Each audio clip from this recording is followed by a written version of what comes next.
ನಮಸ್ತೆ ಮಕ್ಕಳ, welcome back to my channel. Please like, share and subscribe my channel. ಮಕ್ಕಳ, ಇವತ್ತು ನಾವು 10ನೇ ತರಗತಿ ಗಣಿತದಲ್ಲಿ ರೂಪಣಾತ್ಮಕ ಮೌಲ್ಯಮಾಪನ 2 ಅಥವಾ ಸಾಧನಾ ಪರೀಕ್ಷೆ 2 ಅಥವಾ FA2ಗೆ ಸಂಬಂಧಪಟ್ಟಂತಹ ಮಾದರಿ ಪ್ರಶ್ನೆ ಪತ್ರಿಕೆಯನ್ನು ನೋಡ್ತಾ ಹೋಗೋಣ. ಉತ್ತರವನ್ನು ಬರೆಯೋದಕ್ಕೆ ನಿಮಗೆ ಸಿಗುವಂತಹ ಸಮಯ 45 ನಿಮಿಷಗಳು. ಒಟ್ಟು ಅಂಕಗಳು 20 ಆಗಿರುತ್ತೆ ಮಕ್ಕಳ. ಫಸ್ಟ್ ಹೆಡಿಂಗ್ ನೋಡಿ. ಈ ಕೆಳಗಿನ ಪ್ರಶ್ನೆಗಳಿಗೆ ಸೂಕ್ತವಾದ ಉತ್ತರವನ್ನು ಆರಿಸಿ ಬರೆಯಿರಿ. ಇಲ್ಲಿ ಒಟ್ಟು 2 ಪ್ರಶ್ನೆ ಇರುತ್ತೆ ಮಕ್ಕಳ. ಸರಿಯಾದ ಉತ್ತರವನ್ನು ಬರೆದ್ರೆ ತಲಾ 1 ಅಂಕ ಸಿಗುತ್ತೆ ನಿಮಗೆ. ಪ್ರಶ್ನೆ 1 ನೋಡಿ. -7, -9, -11, -13 ಹಾಗೆ ಡ್ಯಾಶ್ ಅಂತ ಕೊಟ್ಟಿದ್ದಾರೆ. ಈ ಸಮಾಂತರ ಶ್ರೇಣಿಯ ಸಾಮಾನ್ಯ ವ್ಯತ್ಯಾಸ. ಆಯ್ಕೆಗಳನ್ನ ನೋಡಿ. -7, -2 ಹಾಗೆ 2 ಆ್ಯಂಡ್ 3. ಓಕೆನಾ. ಪ್ರಶ್ನೆ 2. ಈ ಕೆಳಗಿನ ಯಾವ ತ್ರಿಭುಜಗಳ ಜೋಡಿಗಳು ಯಾವಾಗಲೂ ಸಮರೂಪವಾಗಿರುತ್ತವೆ? ಆಯ್ಕೆಗಳನ್ನ ನೋಡಿ. 2 ಸಮದ್ವಿಬಾಹು ತ್ರಿಭುಜಗಳು, 2 ಅಸಮಬಾಹು ತ್ರಿಭುಜಗಳು, 2 ಸಮಬಾಹು ತ್ರಿಭುಜಗಳು ಹಾಗೂ 2 ಲಂಬಕೋನ ತ್ರಿಭುಜಗಳು. ನೆಕ್ಸ್ಟ್ ಹೆಡಿಂಗ್ ನೋಡಿ. ಈ ಕೆಳಗಿನ ಪ್ರಶ್ನೆಗಳಿಗೆ ಉತ್ತರ ಬರೆಯಿರಿ. ಮಕ್ಕಳ, ಇಲ್ಲಿ ಒಟ್ಟು 3 ಪ್ರಶ್ನೆಗಳಿರುತ್ತೆ. ತಲಾ 1 ಅಂಕ ಸಿಗುತ್ತೆ ಸರಿಯಾದ ಉತ್ತರವನ್ನು ಬರೆದ್ರೆ. ಓಕೆನಾ. ಪ್ರಶ್ನೆ 3. ಸಮಾಂತರ ಶ್ರೇಣಿಯ ಮೊದಲ ಪದ ಎ ಮತ್ತು ಕೊನೆಯ ಪದ AN ಆದರೆ ಶ್ರೇಣಿಯ ಮೊದಲ N ಪದಗಳ ಮೊತ್ತವನ್ನು ಕಂಡುಹಿಡಿಯುವ ಸೂತ್ರವನ್ನು ಬರೆಯಿರಿ. ಪ್ರಶ್ನೆ 4. ಮೂಲ ಸಮಾನುಪಾತತೆಯ ಪ್ರಮೇಯವನ್ನು ಅಂದರೆ ಥೇಲ್ಸ್ನ ಪ್ರಮೇಯವನ್ನು ನಿರೂಪಿಸಿ. ಪ್ರಶ್ನೆ 5. ಮೂಲ ಬಿಂದುವಿನ ನಿರ್ದೇಶಾಂಕಗಳನ್ನು ಬರೆಯಿರಿ. ಓಕೆನಾ. ನೆಕ್ಸ್ಟ್ ಹೆಡಿಂಗ್ ಹೋಗೋಣ. ಈ ಕೆಳಗಿನ ಪ್ರಶ್ನೆಗಳಿಗೆ ಉತ್ತರಿಸಿ. ಮಕ್ಕಳ, ಇಲ್ಲಿ ಒಟ್ಟು 2 ಪ್ರಶ್ನೆ ಇರುತ್ತೆ. ತಲಾ 2 ಅಂಕ ಸಿಗುವಂತಹ ಪ್ರಶ್ನೆಗಳು. ಹಾಗೆ ನಿಮಗೂ ಒಂದು ಆಯ್ಕೆಯ ಪ್ರಶ್ನೆ ಸಹ ಇರುತ್ತೆ. ಪ್ರಶ್ನೆ 6ರಲ್ಲಿ ನೋಡಿ. P × 2 3 ಮತ್ತು Q × 4 1 ಬಿಂದುಗಳ ನಡುವಿನ ದೂರವನ್ನು ದೂರ ಸೂತ್ರದ ಸಹಾಯದಿಂದ ಕಂಡುಹಿಡಿಯಿರಿ.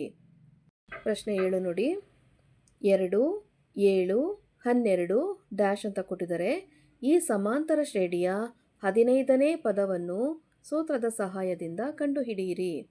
ಅಥವಾ 2 ಅಂಕಿಯ ಎಷ್ಟು ಸಂಖ್ಯೆಗಳು 3ರಿಂದ ಭಾಗಿಸಲ್ಪಡುತ್ತವೆ?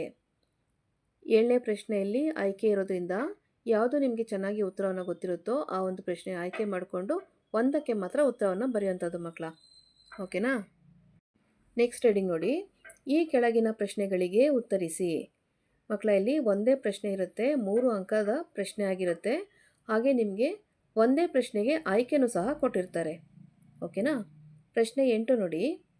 ಇನ್ ಬ್ರಾಕೆಟ್ 5 - 2 ಅಗೇನ್ ಇನ್ ಬ್ರಾಕೆಟ್ 6 4 ಮತ್ತು ಇನ್ ಬ್ರಾಕೆಟ್ 7 - 2. ಓಕೆನಾ. ಈ ಬಿಂದುಗಳು ಒಂದು ಸಮದ್ವಿಬಾಹು ತ್ರಿಭುಜದ ಶೃಂಗಾಂಗಗಳಾಗಿವೆಯೇ ಎಂದು ದೂರ ಸೂತ್ರದ ಸಹಾಯದಿಂದ ಪರೀಕ್ಷಿಸಿ.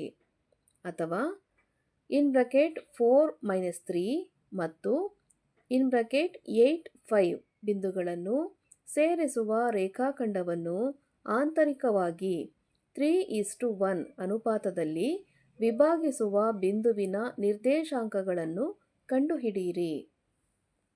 ಓಕೆನಾ. ನೆಕ್ಸ್ಟ್ ಹೆಡಿಂಗ್ ಹೋಗೋಣ. ಈ ಕೆಳಗಿನ ಪ್ರಶ್ನೆಗಳಿಗೆ ಉತ್ತರಿಸಿ. ಮಕ್ಕಳ, ಇಲ್ಲಿ 2 ಪ್ರಶ್ನೆ ಇರುತ್ತೆ. ತಲಾ 4 ಅಂಕದ ಪ್ರಶ್ನೆಗಳಾಗಿರ್ತವೆ. ಪ್ರಶ್ನೆ 9ರಲ್ಲಿ ನೋಡಿ. ಒಂದು ಸಮಾಂತರ ಶ್ರೇಣಿಯಲ್ಲಿ 7 ಪದವು ಅದರ 2ನೇ ಪದದ 4ರಷ್ಟಿದೆ ಹಾಗೂ ಶ್ರೇಣಿಯ 12ನೇ ಪದವು 4ನೇ ಪದದ 3ರಷ್ಟಕ್ಕಿಂತ 2 ಹೆಚ್ಚಾಗಿದೆ. ಹಾಗಾದರೆ ಆ ಶ್ರೇಣಿಯನ್ನು ಕಂಡುಹಿಡಿಯಿರಿ. ನೆಕ್ಸ್ಟು ಪ್ರಶ್ನೆ 10.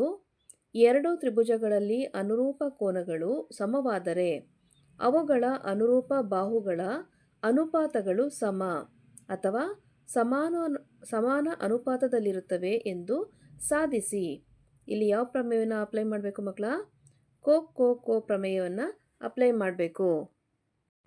ಮಕ್ಕಳ, ಇಲ್ಲಿಗೆ 10ನೇ ತರಗತಿ ಗಣಿತದಲ್ಲಿ ರೂಪಣಾತ್ಮಕ ಮೌಲ್ಯಮಾಪನ 2 ಅಥವಾ ಸಾಧನಾ ಪರೀಕ್ಷೆ 2 ಅಥವಾ FA2ಗೆ ಸಂಬಂಧಪಟ್ಟಂತಹ ಮಾದರಿ ಪ್ರಶ್ನೆ ಪತ್ರಿಕೆ ಮುಕ್ತಾಯಗೊಂಡಿದೆ.